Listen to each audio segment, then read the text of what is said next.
मैं मनोज कुमार तिवारी आज श्रीमद् वरदराज आचार्य विरचित लघु सिद्धांत कौमुदी के विषय में आप लोगों से चर्चा करेंगे। इस लघु सिद्धांत कौमुदी में संज्ञा और संधि, तो सबसे पहले हम संज्ञा पर ही चर्चा करेंगे, लेकिन उससे पहले भी लघु सिद्धांत कौमुदी पद का क्या अर्थ है उस पर चर्चा कर लेते हैं। तो वरदराज आचार्य कृत जो लघु सिद्धांत कौमुदी है, इस पद का अर्थ ये है कि सिद्ध है,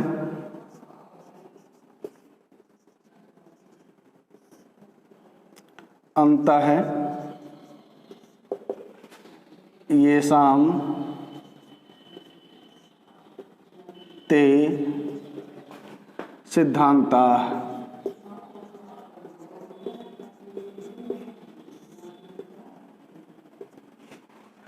तेषां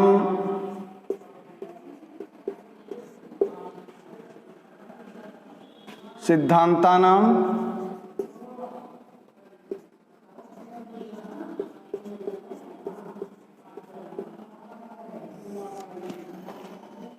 कौमुदी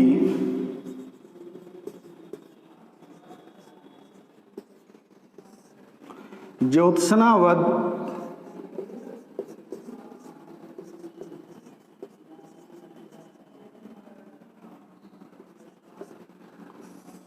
सिद्धा अंता येषां ते सिद्धान्ताः। तेषां सिद्धान्तानां कौमुदी ज्योत्सनावत वैयाकरण सिद्धान्तानां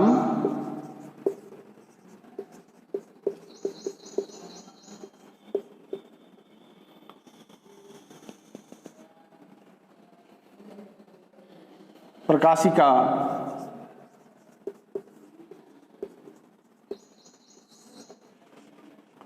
इति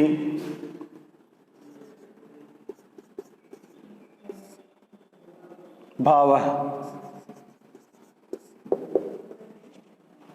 लघवी च असौ सिद्धांत कौमुदी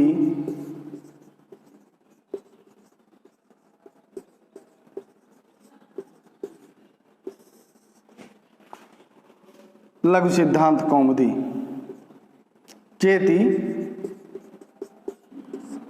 लघु सिद्धांत कौमुदी।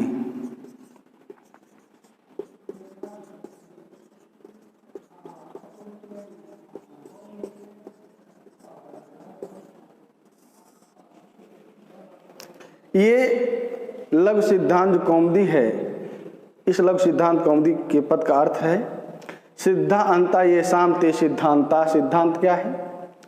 फिर बताया गया है कि कौमुदी तेषां सिद्धांतानां कौमुदी ज्योत्सनावत, आगे लिखा वैयाकरण सिद्धांतानां प्रकाशिका इति भावः। लघवी च असौ सिद्धांत कौमुदी च इति लघु सिद्धांत कौमुदी।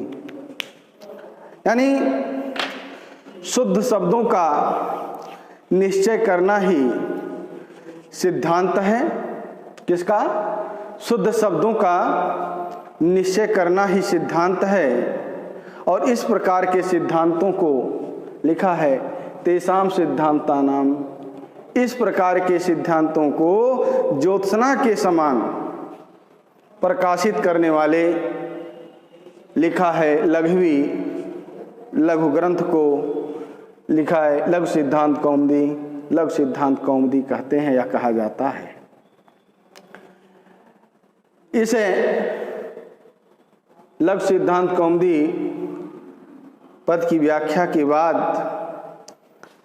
हम आपको श्रीमद् वरदराज आचार्य जी के द्वारा सबसे पहले मंगलाचरण किया गया है। मंगला चरण, और इस मंगलाचरण में वरदराज आचार्य जी ने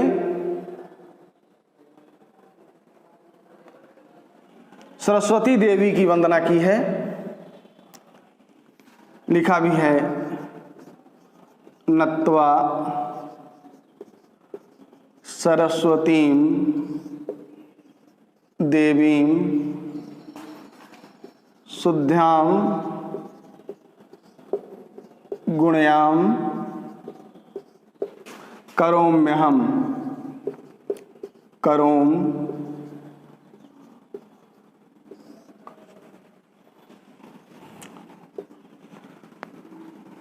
पाणिनीय परवेशाय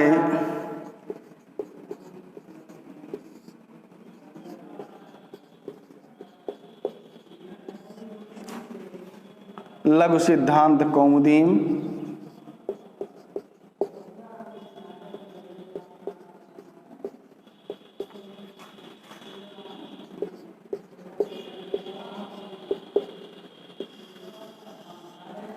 लिखा है करोम्यहम यानी करोमि अहम। अहम माने मैं कौन? वरदराज आचार्य। यानी लघु सिद्धांत की रचना किसने की है? वरदराज आचार्य जी ने की है। तो यहाँ पर है अहम मैं वरदराज आचार्य, शुद्धाम शुद्ध है, गुणयाम गुणों से संपन्न है, सरस्वतीं देवीं सरस्वती देवी को नत्वा नमस्कार करके, पाणिनीय परवेशाय। पाणिनि की रचना किसने की है? पाणिनि जी ने अष्टाध्यायी की रचना की है। किसकी? अष्टाध्यायी की रचना की है। वही लिखा पाणिनीय परवेशाय, यानी पाणिनि जी के अष्टाध्यायी में परवेशाय प्रवेश के लिए लघु सिद्धांत कौमुदीम लघु सिद्धांत कौमुदी की करोमि करता हूँ, क्या रचना करता हूँ। यानी मैं शुद्ध गुणों से संपन्न सरस्वती देवी को नत्वा नमस्कार करके पाणिनीय प्रवेशाय यानी पाणिनि के अष्टाध्यायी में प्रवेश के लिए लघु सिद्धांत कौमुदी की रचना करता हूँ। यहाँ पर वरदराज आचार्य जी ने सरस्वती देवी की वंदना की है। मंगलाचरण है, यानी नमस्कारात्मक मंगलाचरण है। और इस मंगलाचरण करने का जो उद्देश्य है, हमारी प्राचीन परंपरा में विहित है कि किसी भी कार्य की निर्विघ्न रूप से समाप्ति के लिए मंगलाचरण करना चाहिए। जिन ग्रंथों के आदि मध्य और अंत में मंगल किए जाते हैं, वे शास्त्र ख्याति को प्राप्त होते हैं या ख्याति को प्राप्त करते हैं। इसी का पालन करते हुए वरदराज आचार्य जी ने ग्रंथ के आरंभ में मंगलाचरण प्रस्तुत किया है। आगे है, हम आपको बताएंगे कि अष्टाध्यायी की रचना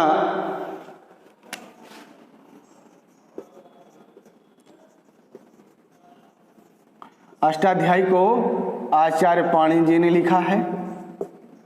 आचार्य पाणिनि ने लिखा है। और ये जो अष्टाध्यायी है, इस अष्टाध्यायी का जो समास विग्रह होगा वो इस प्रकार है। अष्टानाम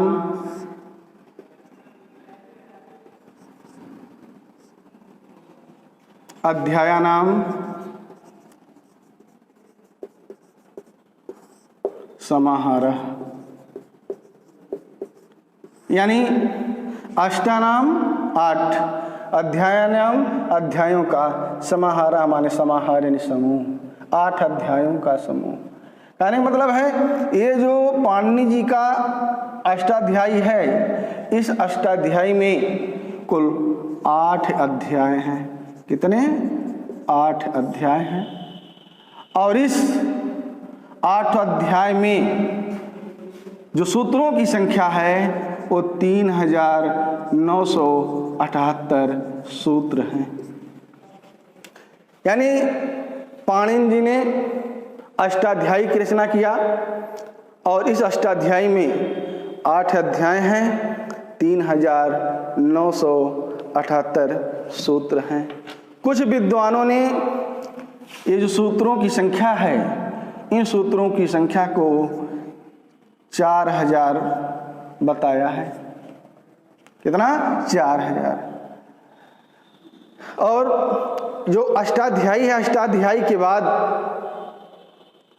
भट्टोजी दीक्षित जी ने या अष्टाध्यायी के सूत्रों के आधार पर भट्टोजी दीक्षित जी ने प्रक्रिया की दृष्टि से सिद्धांत कौमुदी की रचना की है।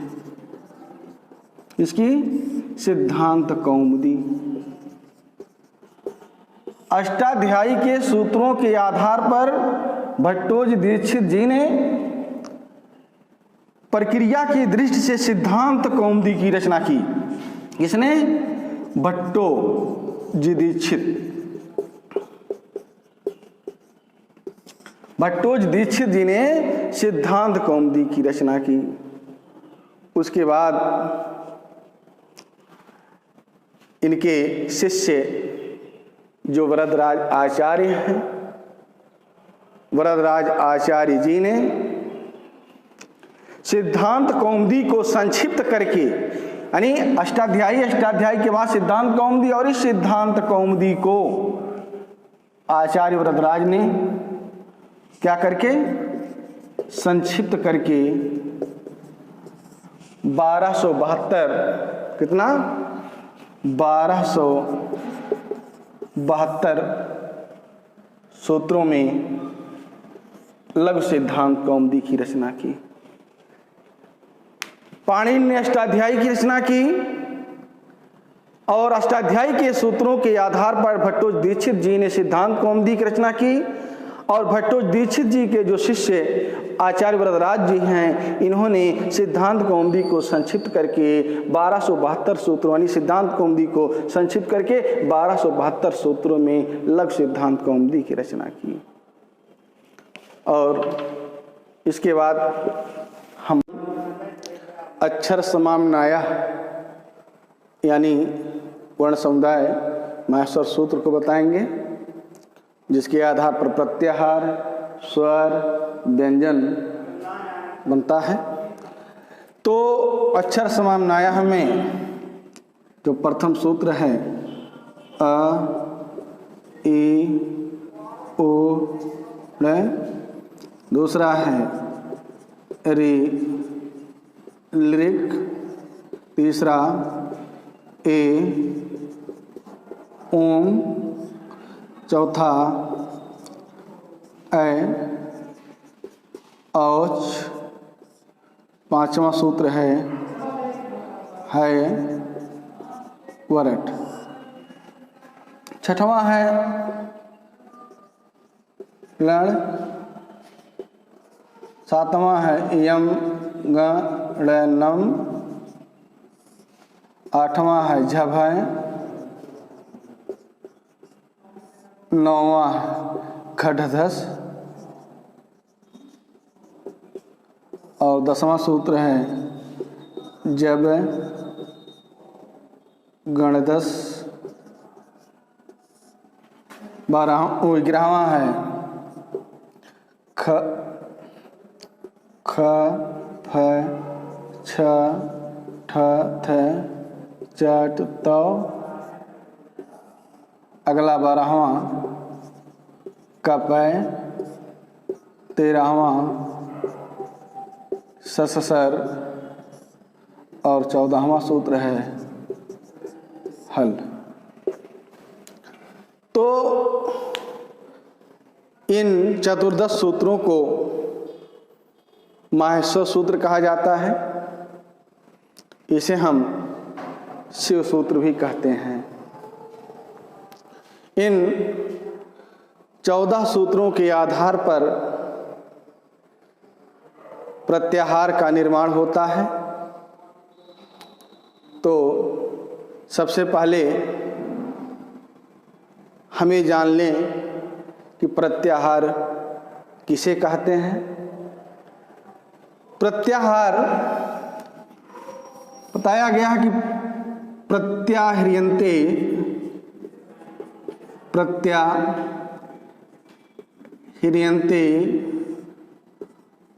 संक्षिप्यन्ते वर्णाः यत्र सह प्रत्याहारः। लिखा है कि यत्र ने जहाँ या जिसमें वर्णाः वर्णों को संक्षिप्यन्ते संक्षिप्त किया जाता है, सह प्रत्याहारः उसे हम प्रत्याहार कहते हैं। यानी जिसमें वर्णों को संक्षिप्त किया जाता है उसे प्रत्याहार कहते हैं। संक्षेप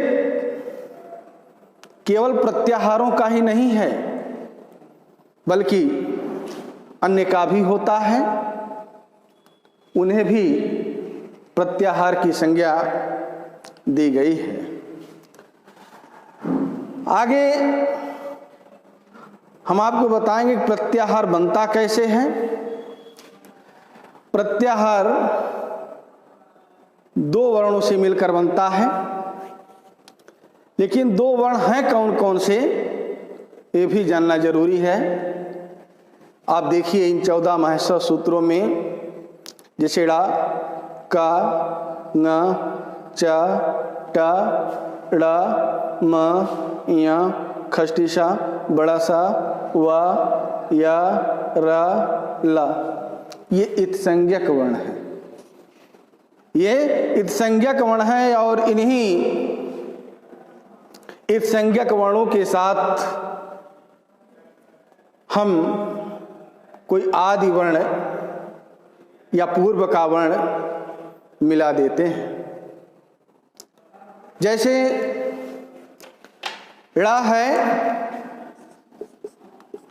इत्संज्ञक वर्ण है, इस इत्संज्ञक वर्ण के साथ पूर्व का जो वर्ण है आ है, मिला यानी इत्संज्ञक वर्ण के साथ पूर्व के वर्ण आ को मिला देंगे तो अण प्रत्याहार बन जाएगा।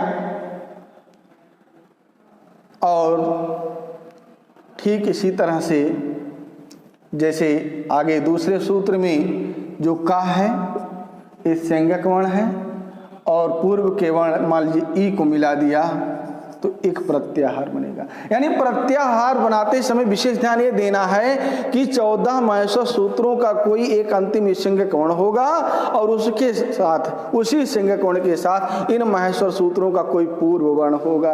यानी प्रत्याहार केवल 2 वर्णों से मिलकर बनता है, कोई इत्संज्ञक वर्ण और इत्संज्ञक वर्ण के कोई पूर्व वर्ण।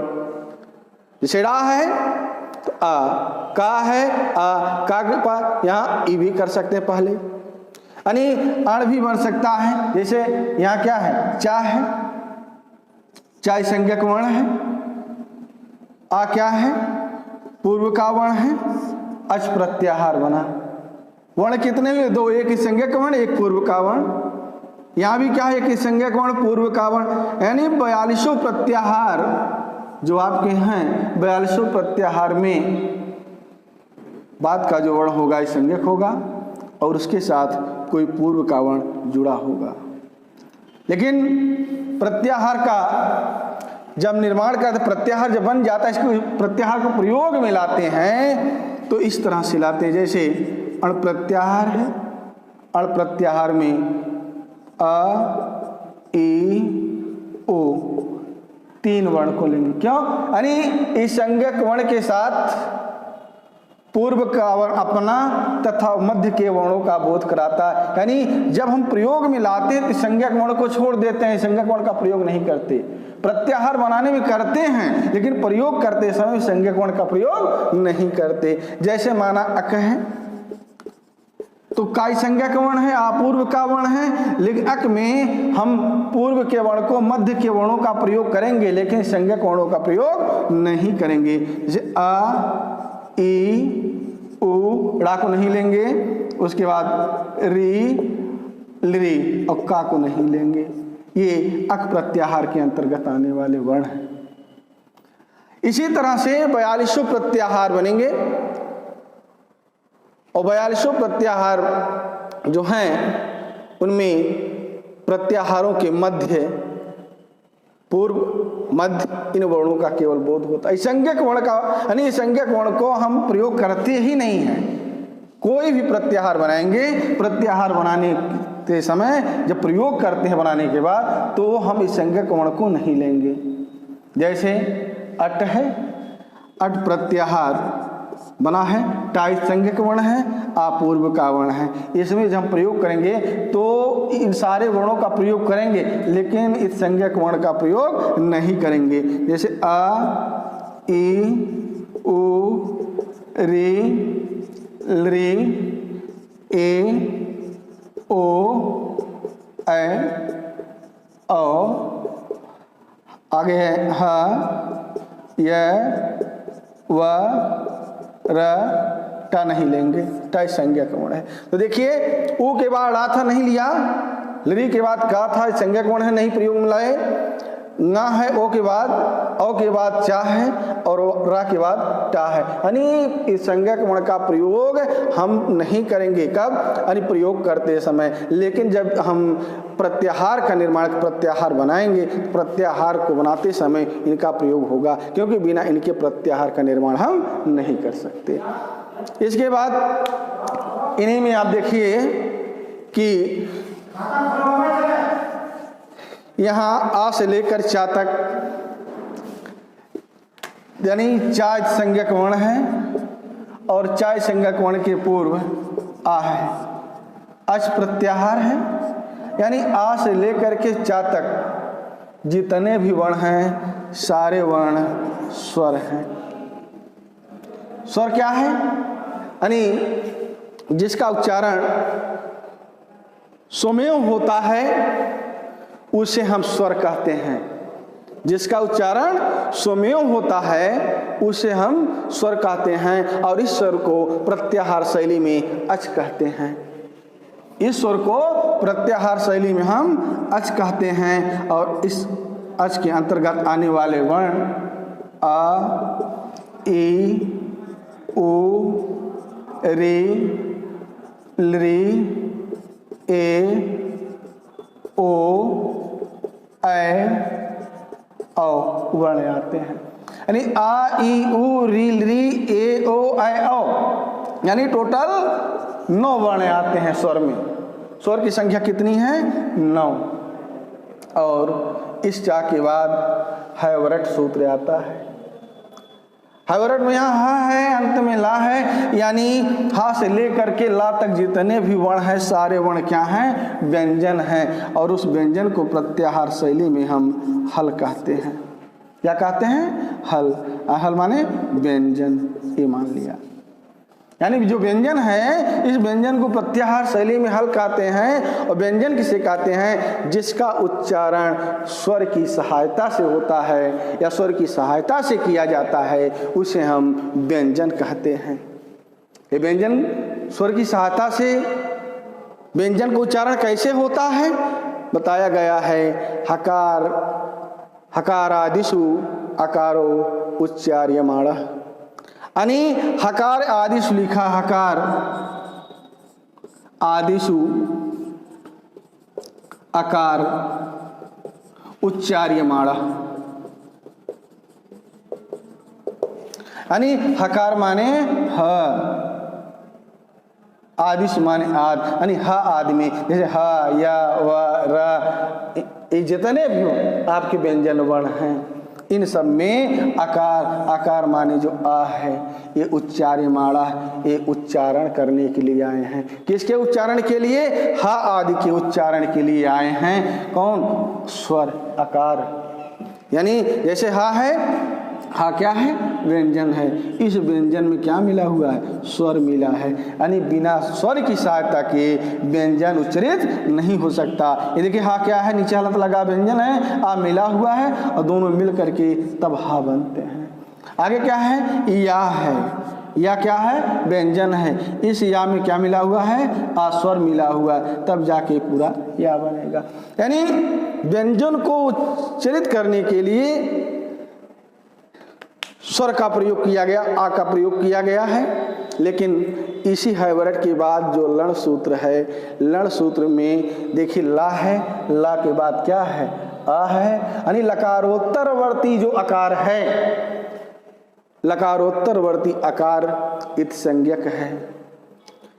किसका? देखिए ला के बाद आ है, आ के बाद तब ला के बाद आ के बाद ड़ा है। यानी लकारोत्तरवर्ती जो आकार है वो आकार क्या है? इत संज्ञक है। ये जो लकारोत्तरवर्ती आकार है संज्ञक है, ये केवल रा आदि प्रत्याहार की सिद्धि के लिए आया है, या रा प्रत्याहार के निर्माण के लिए आया है। या इस तरह से आप कह सकते हैं कि लकारोत्तरवर्ती जो आकार है वो उच्चारणार्थ नहीं है, बल्कि रा प्रत्याहार की सिद्धि के लिए है। रा प्रत्याहार के अंतर्गत रा और ल दोनों वर्ण आते हैं। रा प्रत्याहार का प्रयोग स्वर संधि के उरण रपरा सूत्र में किया गया है। इसके बाद आप ये भी देखें कि इन माहेश्वर सूत्र में ड़ा का भी 2 बार प्रयोग हुआ है। एक आ ई उड़ में ड़ा है, दूसरा लण में ड़ा है। लेकिन ध्यान देना है कि जो पूर्व का है, यानी आपके प्रत्याहार कितने हैं? 42। एक रा प्रत्याहार है, यानी टोटल मिला के आपके 43 प्रत्याहार हैं। इन 43 प्रत्याहार में 2 प्रत्याहार अण हैं। कितने? अण प्रत्याहार हैं। पूर्व का जो आ ई उड़ा का अण प्रत्याहार बना है, यानी ड़ा को छोड़कर आ ई उ, ये प्रयोगार्थ है। यानी ये प्रयोग किया जाता है इसका पूर्व के अण आ ई उ, ये प्रयोगार्थ है। और बाद का जो अण है या अड़ा, यानी लकारोत्तरवर्ती जो ड़ा है, इसमें जो है हम केवल इसको बोध करते हैं। जैसे आ ई ओ री री ए ओ ऐ औ, फिर है ह य व र फिर ल। ये जो है बाद का, ये केवल बोध कराने के लिए है। और जो पूर्व का अण प्रत्याहार है ये प्रयोगार्थ है। इसी तरह इण प्रत्याहार भी है। इण प्रत्याहार के अंतर्गत यहाँ देखिए ई है, यहाँ क्या है? ड़ा है। यानी इण प्रत्याहार का जब हम प्रयोग करेंगे तो इसमें हम नहीं ई उ री री ए ओ ऐ औ ह य व र और ल। यानी इण प्रत्याहार का देखिए ई है और यहाँ अंतिम विसर्ग कौन के साथ ई मिला है, इण प्रत्याहार बना। इण प्रत्याहार का प्रयोग करेंगे तो ई उ री री ए ओ ऐ औ ह य व र ल तक हम चलेंगे। लेकिन जब अण प्रत्याहार का प्रयोग करेंगे तो आ ई उ का ही केवल हम प्रयोग करेंगे। लेकिन बोध करने के लिए हम अण प्रत्याहार दूसरा जो है ये बोध कराने के लिए है। यानी आ ई उ री री ए ओ ऐ औ ह य व र ल। तो आप कह सकते हैं कि अण प्रत्याहार से